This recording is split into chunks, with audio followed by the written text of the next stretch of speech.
الحمد للہ رب العالمین والصلاة والسلام علی محمد وآلہ واصحابہ اجمعین۔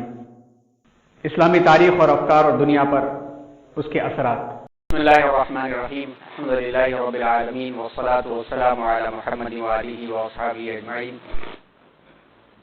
شاعر مشرق علامہ اقبال علیہ الرحمہ کا سلسلہ تیسرا ہے اور آخری ہے۔ اس کے پہلے دونوں لیکچرز میں علامہ اقبال کی شخصیت اور ان کی شخصیت میں کون سی چیز اہم تھی جنہوں نے ان کے اقبال کو ان کو بلند کیا، اس کا تعارف آیا سامنے، اور ایمان، عرفان نفس، تہجد، قرآن اور تزکیہ نفس یعنی دل کی صفائی سے جڑے ہوئے ایک مرشد، ایک مربی، یہ ساری چیزیں جن کا تذکرہ علامہ اقبال کی شخصیت کے تعلق سے کیا گیا، اور کچھ اشعار بھی اس انداز کے پیش کیے گئے کہ جو ہمیں کاپی کرنے کے ہیں، ہمارے ان فکروں کو ہم کو لینے کے ہیں۔ پھر اس کے بعد والے لیکچر میں علامہ اقبال کی پرسنالٹی کو اور شخصیت کو، ان کی فکروں کو ہمیں جاننا کیوں ضروری ہے، اس پر کون سی کتابیں ہیں جو ان کی فکروں کو ہمیں سمجھا سکتی، اس کا تعارف بھی آیا۔ تعلیم کے عنوان پر علامہ کی فکر کیا تھی، تعلیم کو کیا سمجھتے تھے، کس انداز سے وہ تعلیم کو دیکھتے تھے، یہ تذکرہ ہوا۔ جس وقت کتابوں کا تذکرہ ہو رہا تھا تو یہ بات بھی آئی کہ ان کی شخصیت کو سمجھنے کے لیے ان کتابوں میں سے جس میں نام لیا گیا تھا پروفیسر یوسف سلیم چشتی کی جو تشریحات ہیں ان کا نام لیا گیا تھا، پھر فقیر عبدالحمید ان کا تذکرہ کیا گیا تھا، پھر مولانا عبدالسلام ندوی، پھر مولانا ابو الحسن علی ندوی رحمہم اللہ اجمعین، ان لوگوں کا نام لیا گیا تھا کہ ان کی فکروں کو سمجھنے کے لیے ان کتابوں کو پڑھنا ضروری ہے، کیونکہ وہ ایک شاعر نہیں، صرف ایک فلسفی نہیں، لیکن اس کے ساتھ ساتھ وہ قوم کی نبض پہ ہاتھ رکھ کر کے اس کا مرض بتانے والے اور اس کا علاج بتانے والے بھی ہیں۔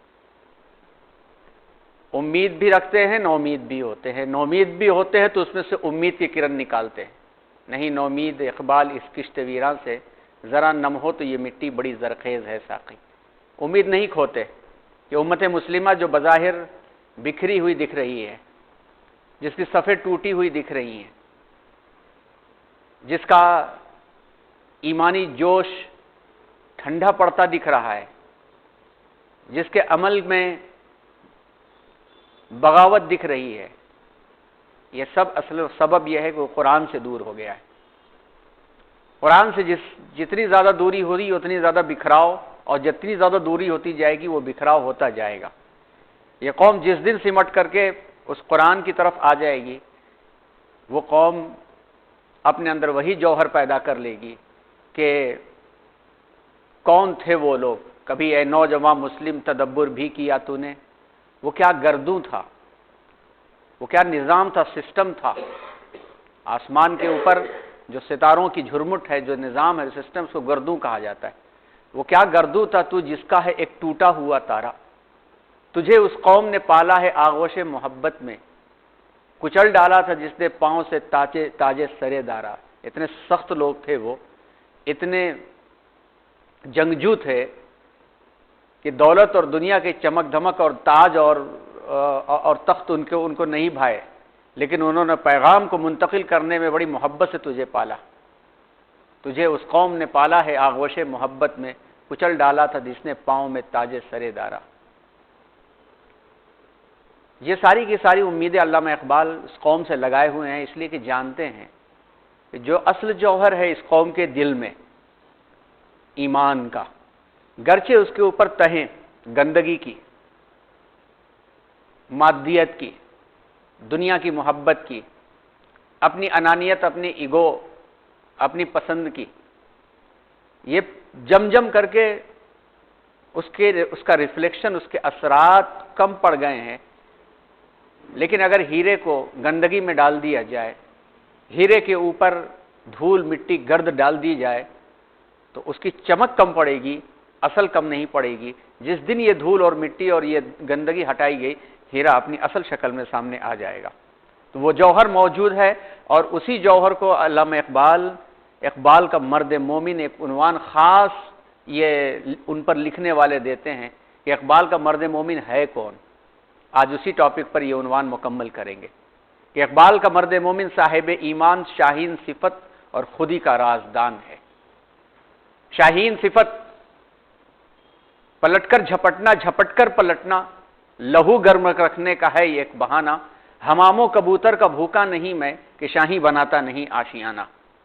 ہم نہیں اپنے آشیانے کے اندر، ہم سجاوٹوں کے اندر نہیں رہیں گے، اور ہم کو یہ کبوتر اور چھوٹے چھوٹے پرندوں کا شکار نہیں کرنا ہے.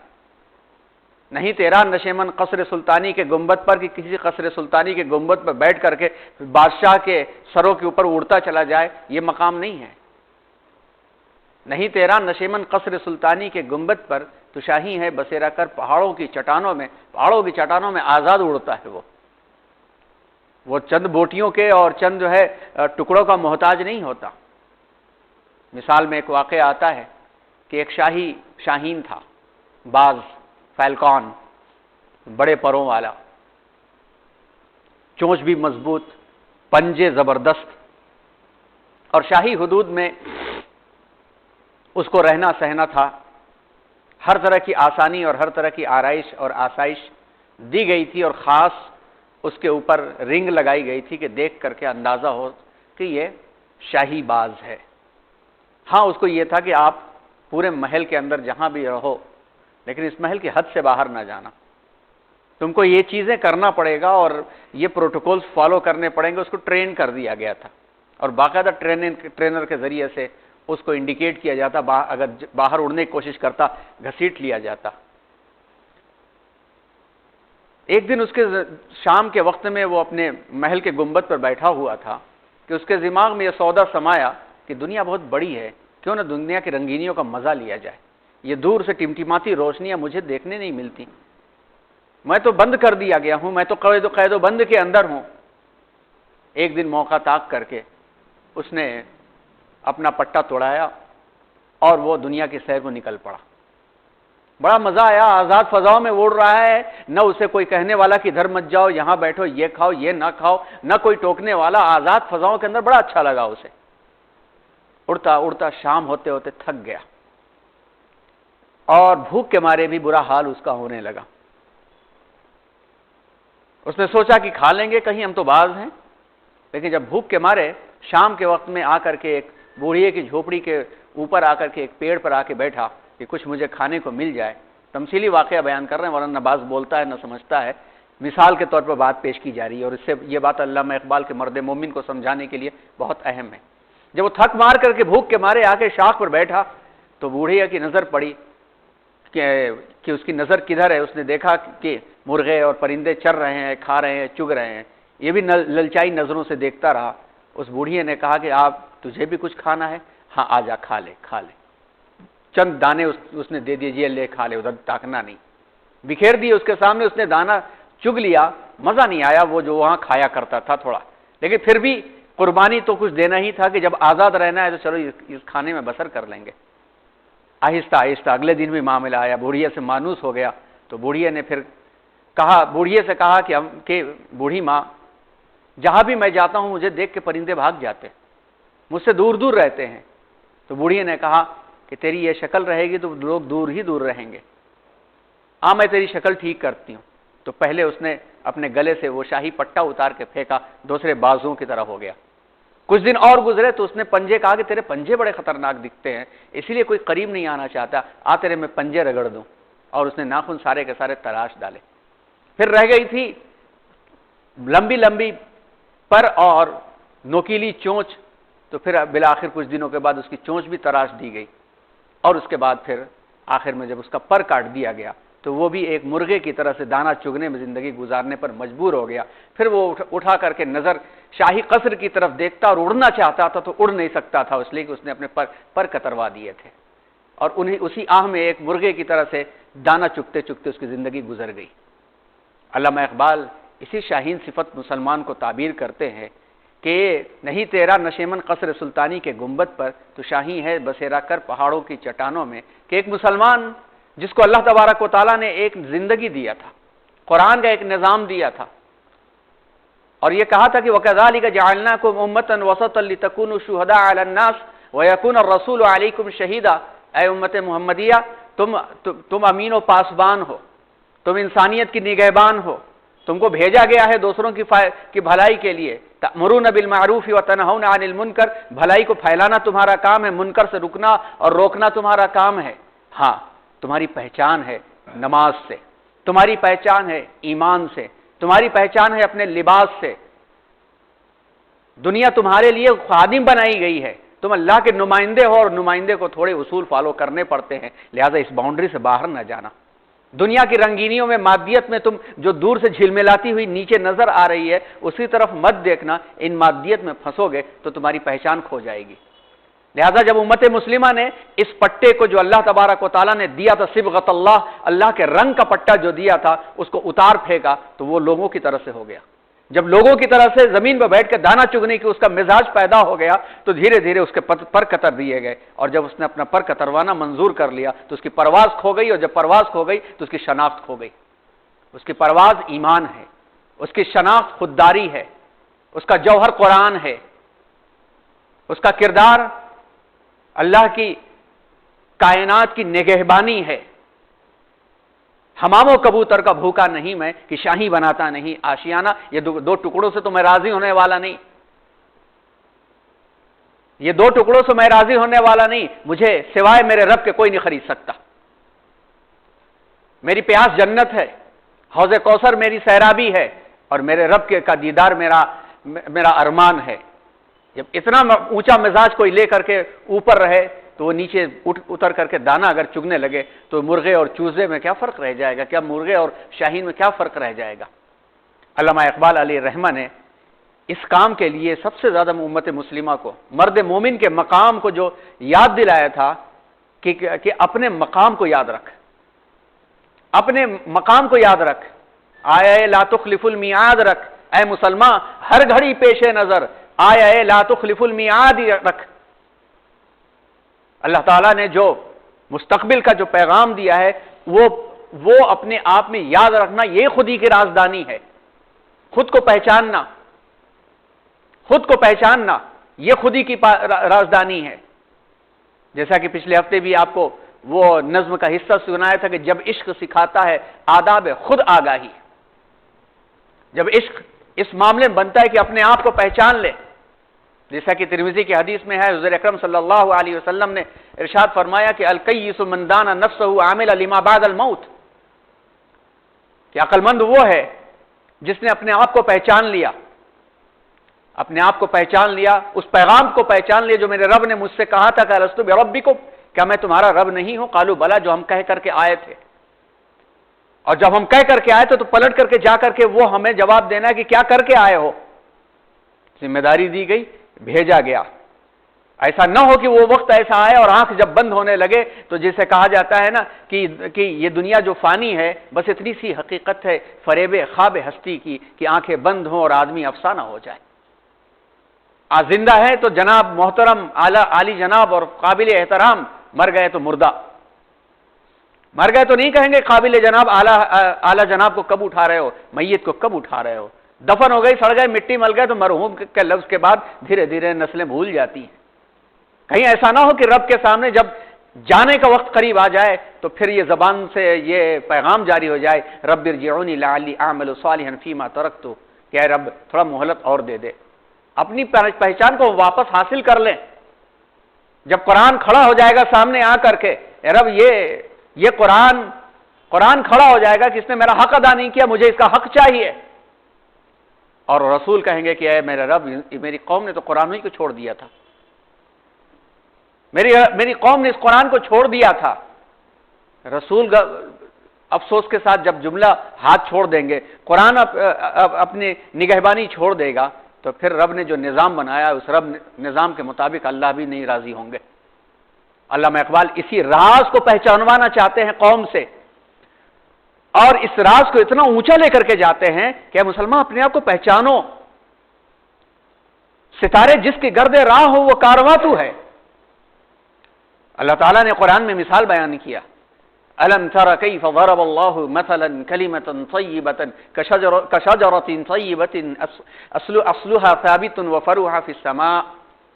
کلمہ طیبہ کی مثال ایک ایسے درخت کی ہے جس کی جڑیں بڑی مضبوط ہیں اور جس کی شاخیں آسمان سے باتیں کر رہی ہیں اور اب ہر وقت پھل دیتا رہتا ہے۔ کھجور کی مثال کو سامنے رکھ کر کے بات کہی گئی، اور یہ مثال مرد مومن کو فٹ آتی ہے، اور علامہ اقبال مرد مومن کو جگا کر کے کہتے ہیں کہ جس چیز کے آپ نگہبان ہو وہ کون ہو؟ خدائے لم یزل کا دست قدرت ہے، زباں تو ہے۔ علامہ اقبال جو الفاظ استعمال کرتے ہیں وہ الفاظ فلسفیانہ صرف نہیں ہوا کرتے، ایمان کا پیغام ہوتا ہے۔ خدائے لم یزل، لم یزل کا مطلب وہ کیا ہوتا ہے؟ ہمیشہ سے تھا، ہمیشہ رہے گا، اول بھی ہے، آخر بھی ہے، ظاہر بھی ہے، باطن بھی ہے۔ ولا يؤوده حفظهما وهو على كل شيء قدير، ولا يؤوده حفظهما کی جو لفظ استعمال کیا گیا، اللہ تعالیٰ ہر نظام کو سنبھالتے کبھی تھکے نہیں ہیں۔ لا تأخذه سنة ولا نوم له ما في السماوات وما في الارض۔ خدائے لم یزل کا دست قدرت، اس نے اپنی خاص مشیت سے تم کو پیدا کیا ہے۔ اس نے یہ نہیں کہا کہ کن ہو جا تو ہو جاؤ، ہر چیز ہو جاتی ہے، اللہ کو اس کی بھی ضرورت نہیں، لیکن انسان کو اللہ نے خاص مشیت سے پیدا فرما کر کے ایک جسم دیا، اور اس جسم کو احسن تقویم قرار دیا، کسی اور کے جسم کو احسن تقویم نہیں قرار دیا۔ ہاتھی بڑی عظیم الشان جثہ ہو سکتا ہے، ویل مچھلی بہت پاورفل ہو سکتی ہے سمندر کے اندر، لیکن اللہ تبارک و تعالیٰ نے انسان کو احسن تقویم کہا، اور اس احسن تقویم کے اندر اللہ نے اپنی روح میں سے کچھ پھونکا جس کا علم انسان کو بہت کم دیا گیا۔ اللہ اس کو کہہ رہے ہیں خدائے لم یزل کا دست قدرت ہے، زباں تو ہے، تیرے بارے میں اللہ نے کہا ہے وَإِذْ قَالَ رَبُّكَ لِلْمَلَائِكَةِ إِنِّي جَاعِلٌ فِي الْأَرْضِ خَلِيفَةً، میں اپنا ایک نائب اور اپنا ایک ریپرزینٹیٹو، اپنا نمائندہ بھیج رہا ہوں۔ زباں تو ہے، اللہ نے زبان دیا ہے۔ فرشتوں نے اعتراض کیا تو اللہ نے دکھایا گیا ہے فرشتوں تمہاری فکر اور سوچ غلط ہے۔ شیطان لعین نے سجدہ نہ کر کے یہ چیلنج کر دیا کہ میں آگے سے، پیچھے سے، دائیں سے اور بائیں سے میں بھگاؤں گا، ان کو بھٹکاؤں گا، تو اللہ نے زبان دے دیا کہ میرا بندہ تیرے بہکاوے میں نہیں آ سکتا۔ کون؟ صبغت اللہ، اللہ کا رنگ جس پر غالب ہوگا، اللہ کا رنگ جس پر چڑھے گا، تو وہ معصوم بچہ بھی اللہ کے لیے اللہ اکبر کا لفظ استعمال کرتا ہے تو باطل کا ایوان ہل جاتے ہیں۔ خدائے لم یزل کا دست قدرت ہے، زباں تو ہے، یقین پیدا کرے غافل کے مغلوبے گماں تو ہے۔ یہ جو ازمپشن والی دنیا ہے، یہ جو قیاس آرائیوں والی دنیا ہے، ایسا کریں گے تو ایسا ہوگا، ایسا کریں گے تو ایسا نہیں ہوگا، یہ سب کے سب گمان آرائیاں ہیں۔ کتنوں نے بڑے بڑے خواب سجائے اور دنیا سے مر کے نیست و نابود ہو گئے۔ یہ گورے سکندر، وہ قبر دارا، ہر ایک لے کے کیا کہنا حسرت سدھارا، پڑا رہ گیا سب یوں ہی ٹھاٹ سارا، جگہ جی لگانے کی دنیا نہیں ہے، یہ عبرت کی جا ہے، تماشا نہیں ہے۔ جب گمان کی دنیا آتی ہے تو ہوس پیدا ہوتا ہے، جب ہوس آتی ہے تو ظلم پیدا ہوتا ہے، جب ظلم پیدا ہوتا ہے تو عقل مار دی جاتی ہے، جب عقل مار دی جاتی ہے تو انسانیت مر جاتی ہے۔ آج بھی جو طاقت کے بل بوتے کے اوپر دندنا رہے ہیں یہ ہوس کے پجاری ہیں، ان کو یہ بھی چاہیے، ان کو وہ بھی چاہیے، ان کو وہ بھی چاہیے۔ نعوذ باللہ ثم نعوذ باللہ، نقل کفر نہ باشد کہ اگر ان کو کہہ دیا جائے کہ تم خدائے وقت ہو تو کہیں گے کہ مجھ کو اور بڑا والا خدا بننا ہے۔ انسان کی جو لمٹ ہے بندگی کے اندر ہے، اگر بندگی سے ہٹ کر کے ہوس کے اوپر آئے تو پھر وہ اونچا اٹھتا چلا جاتا ہے، اور تباہ صرف وہ نہیں ہوتا بلکہ ہر وہ شخص تباہ ہوتا ہے جو ساتھ دیتا ہے، ہر وہ علاقہ تباہ ہو جاتا ہے جس علاقے میں ایسے نحوست پسند شخصیت رہتی ہے۔ علامہ اقبال نے مرد مومن کے صفات کو یہ پیش کرتے ہوئے کہا کہ پرے ہے چرخ نیلی فام سے منزل مسلمہ کی، ستارے جس کی گردے راہ ہو تو کارواں تو ہے، کہ تیرے ہی جس نبی کا تو امین اور پاسبان ہے، جس نبوت کے پیغام کا تو امین و پاسبان ہے، جو نبی تمہیں اپنا ذمہ دار بنا کر کے گئے ہیں، الا فلیبلغ الشاہد الغائب، جتنے حاضر لوگ ہیں غائب لوگوں کو میری بات کو پہنچا دو، جو امین اور پاسبان بنا کر کے گئے ہیں وہ تو ستاروں سے چلتے ہوئے آگے پہنچ گئے۔ ستارے جس کے گرد راہ وہ کارواں تو ہے۔ معراج آنے والی ہے، معراج میں اللہ کے نبی صلی اللہ علیہ وسلم نے آسمان اور دنیا کو ملا دیا جو نبی اس سے پہلے نہ کبھی ملی تھے نہ بعد میں کبھی مل سکتی. اس کے امین و پاسبان ہو کر کے پھر ہماری یہ زندگی. علامہ اقبال اس کی شخصیت کو ضبط نفس، اطاعت الہی، نیابت الہی سے پیش کرتے کہ سب کچھ یہی نہیں مل جائے گا، کچھ وہاں کے واسطے ایقان کے ساتھ، یقین کے ساتھ زندگی گزارو. ساری دنیا گندگی میں جا رہی ہے تو اس کو یقین نہیں کہ وہاں کچھ ملے گا. تم کو اگر وہاں کچھ ملنے کی امید ہے تو گندگی سے بچے رہو. اور جب ضبط نفس، کنٹرول، انٹراسپیکشن، احتساب، ذمہ داری جب آتی ہے تو اطاعت الہی کا جذبہ پیدا ہوتا ہے. پھر سجدے خود بخود آنکھوں سے گرنے لگتے ہیں. جب سجدے آنکھوں سے گرنے لگتے ہیں تو فرما برداروں کو ہی ریپرزنٹیٹیو بنایا جاتا ہے، نافرمانوں کو نہیں بنایا جاتا. دنیا میں چھوٹے سے چھوٹے معاملے میں ایک باپ نافرمان بیٹے کو اپنا نمائندہ بنا نہیں سکتا، اپنی دکان پر نافرمان بیٹے کو بٹھا نہیں سکتا، اپنی گاڑی نافرمان بیٹے کو دے نہیں سکتا، ایک حکومت اپنے نافرمانوں کو گورنر بنا نہیں سکتی. تو رب کائنات جو جلیل القدر بھی ہے، جو رحم کے ساتھ ساتھ سسٹم اور نظام کے اوپر سب خود بنانے والا ہے، خالق اور مالک ہے، تو نافرمانوں کو کیسے وہ اپنا نائب بنا دے گا؟ کیسے وہ بے نمازیوں کو اپنا نائب بنا دے گا؟ اپنی زمین کی قیادت اور بادشاہت نافرمانوں کو نہیں دے گا. وہ اس کے نظام سے چلانے کے مطابق. بغاوت والا نظام کوئی بڑا نظام نہیں ہوتا ہے. ہمیں دیکھنے میں لگتا ہے یہ 10 سال سے، 14 سال سے، 50 سال یہ رہیں گے، لیکن اللہ کی نظر میں 50 سال، 500 سال، 1000 سال کچھ بڑی قیمت نہیں رکھتے. وہ سب کے سب ٹوٹ کے بکھرنے والے ہیں. ہاں، جو مضبوط نظام ہوتا ہے اس کے لیے نیابت الہی کے لیے اطاعت الہی ضروری ہے. جو رب کے سامنے اپنی بستر کو نہ چھوڑ سکے، جو رب کے سامنے اپنی رسومات کو نہ چھوڑ سکے، جو رب کے سامنے اپنی خواہشات کو نہ چھوڑ سکے، اس کو نیابت نہیں ملا کرتی. انہی وجوہات سے مرد مومن کا جو جوہر ہے وہ دبتا چلا جا رہا ہے. علامہ اقبال اس کو ابھارنا چاہتے ہیں. اور علامہ اقبال ایسا تصور نہیں پیش کرتے کہ علامہ اقبال ایسے مرد مومن کا تصور پیش کر دیں کہ جو دنیا اوپر ہو. دنیا اوپر نہ، مرد مومن بھی ایک انسانی وجود رکھتا ہے. علامہ اقبال کا مرد مومن بھی ایک وجود انسانی رکھتا ہے، جس میں عام انسانوں کی طرح وہ جو نیچرل لا ہے، قانون طبعی کا پابند ہے، اس کو بھوک لگتی ہے، ایک دل رکھتا ہے، محبت نفرت کے جذبات رکھتا ہے، ملازمت و تجارت کرتا ہے. اگر اس وجود سے عام انسانوں کی طرح زندگی گزارے تو اس کائنات میں اس کی کوئی قدر و قیمت باقی نہیں. سبھی کھا رہے ہیں، یہ بھی کھایا، سبھی خواہشات پوری کر رہے ہیں، یہ بھی خواہشات پوری کیا، سبھی نفرت رکھ رہے ہیں، محبت رکھ رہے ہیں، اس نے بھی رکھا. تو علامہ اقبال ایسے مرد مومن کو کہتے ہیں کہ اس کی موت پر نہ زمین روئے گی نہ آسمان کو ماتم ہوگا. اس کے مقابلے میں اقبال کا مرد مومن ایمانی وجود رکھتا ہے. یہی مقصود فطرت ہے، یہی رمز مسلمانی، اخوت کی جہانگیری، محبت کی فراوانی، خود اور بتانے رنگ و خوں کو توڑ کر ملت میں گم ہو جا، نہ تورانی رہے باقی نہ ایرانی نہ افغانی، گما آباد ہستی میں یقین مرد مسلمہ کا.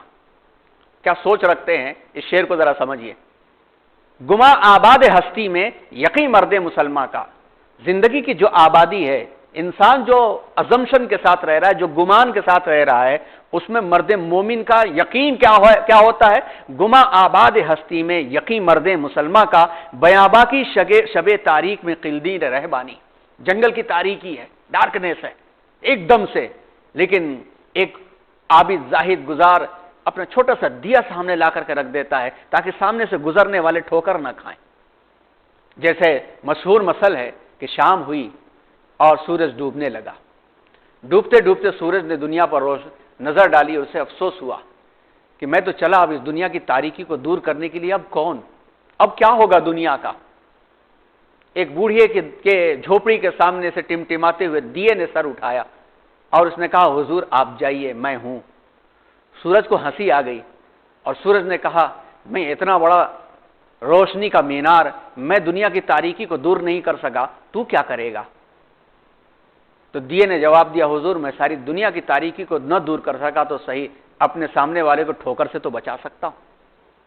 علامہ اقبال کہتے ہیں کہ گما آباد ہستی میں یقین مرد مسلمہ کا، بیاباں کی شب تاریخ میں قندیل رہبانی، مٹایا قیصر و کسریٰ کے استبداد کو جس نے. کیا تھا قیصر و کسریٰ کے سامنے مسلمان کا کوئی مقام تھا؟ کہ جس وقت جو ہے قیصر کی فوج کے صرف ایک کمانڈر کے ساتھ، اس کے پاس کتنا طاقت تھی وہ الگ بات، صرف ایک کمانڈر کے پاس، رستم کے پاس صحابی جاتے ہیں دیہات کے ساتھ سیدھے سادھے لنگی پھٹی ہوئی لنگی باندھے ہوئے حضرت ربعی ابن عامر، تو دیکھ کے دنگ رہ جاتا ہے کہ یہ آدمی کچلتا آ رہا ہے اور ہماری قالین کو پھاڑ کے بیٹھ گیا وہ آ کر کے۔ کون سا گمان تھا؟ وہ کیا تھا؟ زور حیدر، فقر بوزر، صدق سلمانی۔ کون ہے حیدر؟ کون ہے؟ پتلی ٹانگوں والے، آنکھیں جن کی جو ہے آشوب چشم کا شکار رہتی تھی۔ بابو بھائی کبھی گھبرائیے گا نہیں آنکھوں دکھے تو، حضرت علی کی سنت ہے وہ، ان کی زندگی بھر آنکھ دکھتی تھی، بچپن سے لے کر کے فتح خیبر تک پتلی سی ٹانگ تھی ان کی، ناٹے سے تھے، اتنے ناٹے سے تھے کہ ابو بکر صدیق لمبے، حضرت عمر فاروق لمبے، بیچ میں جو ہے حضرت علی چلتے تھے تو جیسے مذاق کرتے تھے۔ تو عربی گرامر میں ایک جملہ ہے، لام لمبا ہوتا ہے، نون چھوٹا ہوتا ہے، الف کیا ہوتا ہے؟ لمبا ہوتا ہے۔ تو کیا ہوا یہ لنا کا مطلب ہوتا ہے ہم سب۔ تو ایک مرتبہ حضرت ابوبکر یا حضرت عمر نے مذاق کیا، کیا علی تم تو ہمارے درمیان میں لنا کا نون لگ رہے ہو، ناٹے سے ہو، لنا کا نون لگ رہے ہو۔ تو حضرت علی نے کہا بھی میں پیچھے ہٹ جاؤں گا تو لا ہو جائے گا، لام علی زبر لا، نون نکل جائے تو کیا ہو جائے گا؟ لا، نہ تم کچھ نہ یہ کچھ، میں بیچ میں ہو تو تم دونوں کچھ ہو۔ لیکن پتلے دبلے ناٹے سے، لیکن جب ایمانی حمیت سوار ہوئی، حضور اکرم صلی اللہ علیہ وسلم اس جوہر کو پہچانتے تھے اور کہا انہوں نے کہ یہ مضبوط خیبر کا قلعہ کون فتح کرے گا؟ میں اسی کے ہاتھ میں کل میں جھنڈا دینے والا ہوں جو فاتح خیبر کہلائے گا۔ اور بڑے بڑے انتظار میں تھے، مگر حضرت علی غائب۔ حضور نے فرمایا علی کہاں ہے؟ ارے ان کی آنکھ درد کر رہی ہے، بند ہو گئی ہے، کھلی نہیں رہی ہے۔ کہا بلا کے لے کر کے آؤ، اور لائے اپنا لعاب دہن لگایا، علی لو جھنڈا اور جا کر کے فتح کرو۔ حضرت علی کی آنکھ اس کے بعد سے کبھی نہیں دکھی اور انہوں نے ایمانی حمیت کے ساتھ جا کر کے خیبر کو فتح کر لیا۔ زور حیدر، فقر بوزر، حضرت ابوذر غفاری جنہوں نے وہ قربانی دی تھی کہ اس قربانی پر پوری زندگی باقی رہے کہ ایک پہننے کا کپڑا ہے تو اسی پر زندگی گزار دیا۔ صدق سلمانی، سلمان فارسی، کس سچائی کے ساتھ اور کس ایمانی حمیت کے ساتھ انہوں نے تقریباً 50 سال حضور کی تلاش کیا تھا۔ انہوں نے تقریباً 75-80 سال کی عمر میں تو ایمان لائے تھے وہ۔ انہوں نے اپنے پرانی کتابوں میں پڑھ رکھا تھا، اپنے والد سے سن رکھا تھا کہ آنے والا ایک نبی ہے۔ پھرتے پھراتے 50 سال بھٹکتے رہے، غلام بنتے رہے، اور پھرتے پھراتے غلام بنتے بناتے وہ حضور اکرم صلی اللہ علیہ وسلم کی خدمت میں حاضر ہوئے۔ یعنی جس وقت انہوں نے تلاش شروع کیا تھا حضور کی پیدائش بھی نہیں ہوئی تھی، اس وقت سے سچائی کو تلاشتے تلاشتے وہ حضور کے دامن میں پہنچے، اور اللہ کے رسول صلی اللہ علیہ وسلم کی مسیحائی نے ان کو سلمان فارسی کا نام سے مشہور کیا۔ مٹایا قیصر و کسریٰ کے استبداد کو جس نے، وہ کیا تھا؟ زور حیدر، فقر بوزر، صدق سلمانی۔ جب اس انگارہ خاکی میں ہوتا ہے یقین پیدا، انگارہ خاکی ہمارا جسم مٹی سے بنا ہوا ہے، تو مٹی کا بنا ہوا ہے، آگ سے تپ کر کے اس کو بنایا گیا ہے۔ جب اس انگارہ خاکی میں ہوتا ہے یقین پیدا تو کر لیتا ہے یہ بالو پرو روح الامی پیدا، اپنے جسم کے اندر اس کا مقام روح الامین کا مقام بن جاتا ہے، وہ کام روح الامین کا کام کرنے لگتا ہے، دنیا سے کوئی سروکار نہیں ہوتا۔ تو علامہ اقبال کا مرد مومن ایک ایمانی وجود رکھتا ہے، اپنے اندر ایک پیام رکھتا ہے، کون سا؟ جو انبیاء کا پیام ہے۔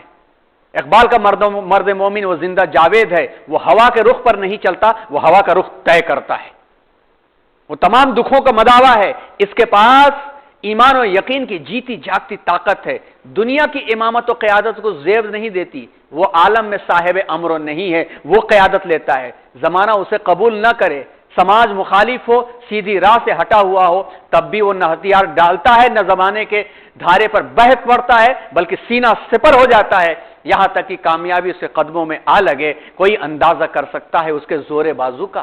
نگاہ مرد مومن سے بدل جاتی ہیں تقدیریں، غلامی میں ناکام آتی ہیں شمشیریں نہ تدبیریں، جو ہو ذوقی یقین پیدا تو کٹ جاتی ہیں زنجیریں، یقین محکم عمل پہ ہم محبت فاتح عالم جہاد زندگانی میں ہے یہ مردوں کی شمشیریں۔ یہ ہے علامہ اقبال، اور علامہ اقبال کہتے ہیں کہ ہاتھ ہے اللہ کا، بندہ مومن کا ہاتھ۔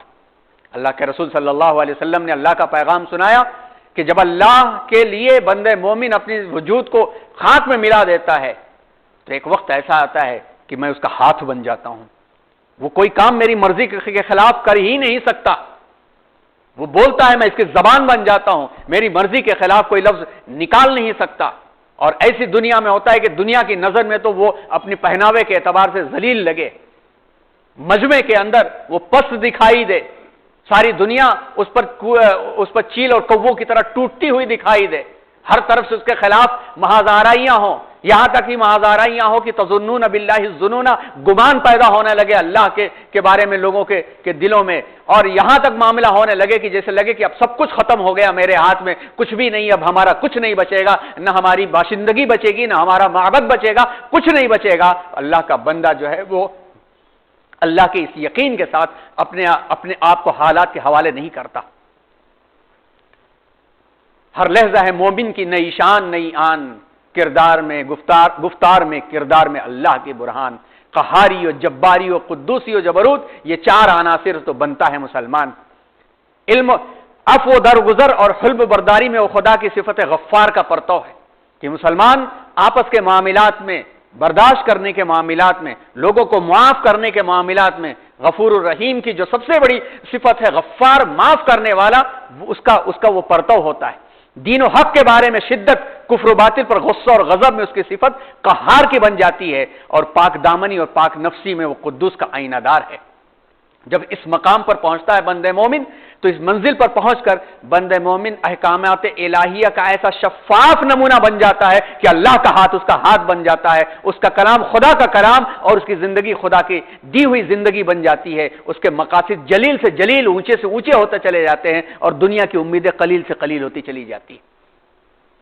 اور پھر جب اس مقام کے حصول کے لیے بندہ مومن کے لیے ضروری ہے کہ یہ پیام دے گئی ہے مجھے بعد صبح گاہی، یہ پیام دے گئی ہے مجھے بعد صبح گاہی، صبح کی ہوا نے یہ مجھے میسج پہنچایا ہے کہ خودی کے عارفوں کا ہے مقام پادشاہی.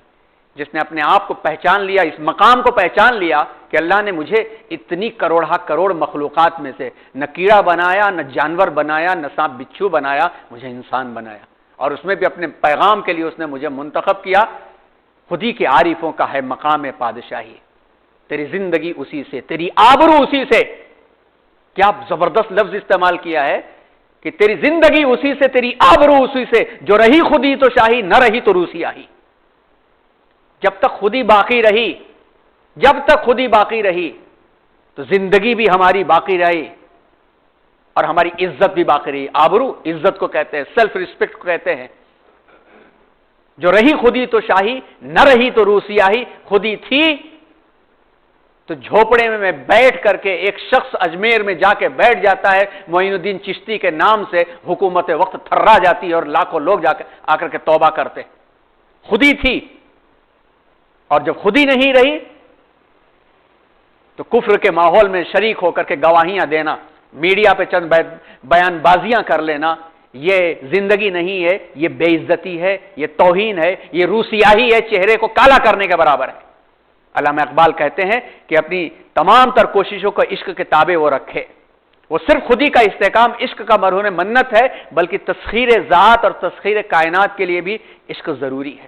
سچی لگن، مقصد، یہ دو چیزیں ہونا ضروری ہے. اور علامہ اقبال اس بات کو بھی کہتے ہیں، کہتے ہوئے جب کہتے ہیں کہ جب یہ مقام بن جاتا ہے تو مومن اور کافر کی پہچان الگ ہو جاتی ہے.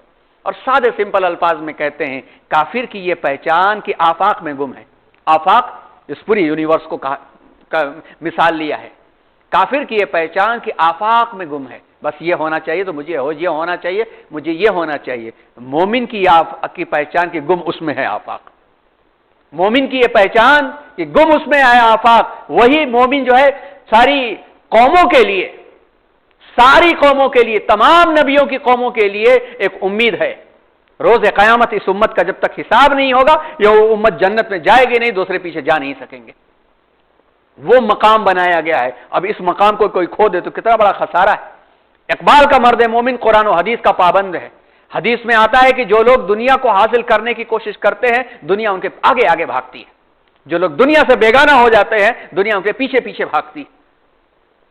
آپ بزرگوں کی زندگیوں کا مطالعہ کریں. ہم نے چند بزرگوں کو دیکھا ہے، حضرت مولانا علی میاں صاحب رحمۃ اللہ علیہ، حضرت مولانا